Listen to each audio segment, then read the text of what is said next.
Yun na nga, nandito na kami sa ferry. Kasama po yung sasakyan po namin. Yan. Ganda ng viewing dito guys. Medyo nahiya pa ako mag-vlog. First vlog pa ngayon. First upload ulit ng video. Ayan yung mga turista. Napakaganda ng view. Pupunta kami ron sa brown na yun. Brown na isla na yun. Napakaganda niya. Ganda ng view. Napakalamig ng simoy ng hangin. Yan po guys. Yan po.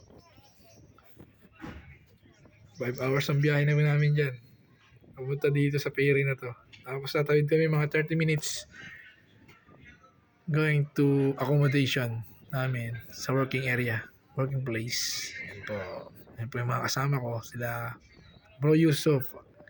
Si driver po namin, si Bro Robert. Yes. Ayun na nga. Yan na guys. Nakatawid na kami ng isla. Ayan na po kami. Papunta na kami ng accommodation. Dito sa working place namin sa bahay. Nagagawin namin. Dito rin kami matutulog sa bahay na gagawin namin. Doon din kami matutulog. Stay in kami ng 1 week kasi malayo ang biyahe. Yan yung daan. Napakaganda. Brown rocks. Brown ng rocks nila dito. Yan.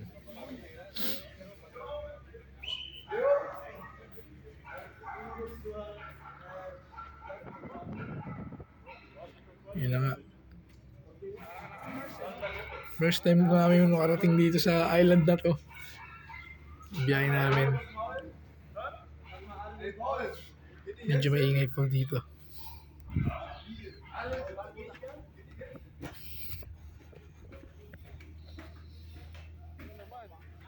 Medyo malayo-layo yung biyahe namin. 5 hours and a half.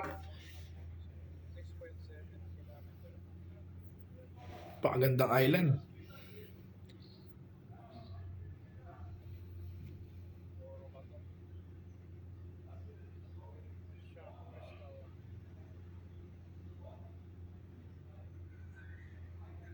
Sa likod siguro na ito, sa likod.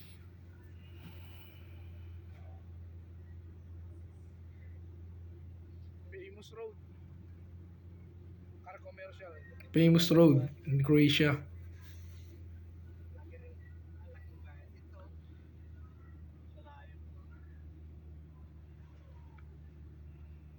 Doon ako sa baba pumunta, walang yan. Ground floor na pala yun.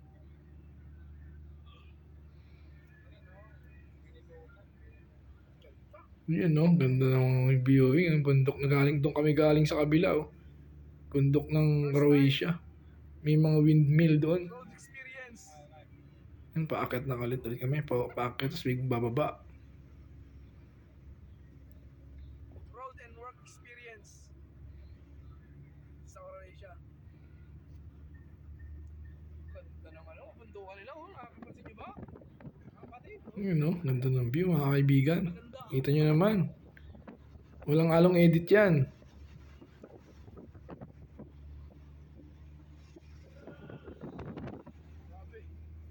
Ang ganda ng view. Bukas na kami magsisimula ng trabaho. Kasi pagod po kami sa biyahe. Yan na nga.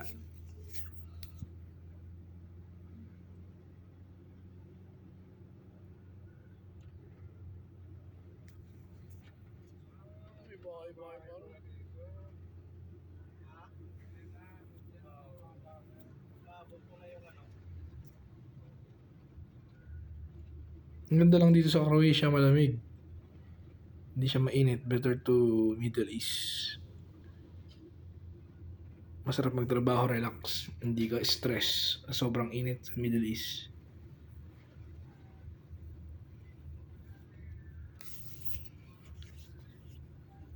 Lalo sa Qatar, especially Qatar.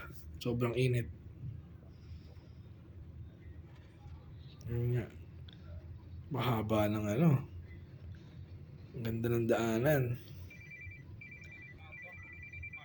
Pagbaba namin dito, pag island na to.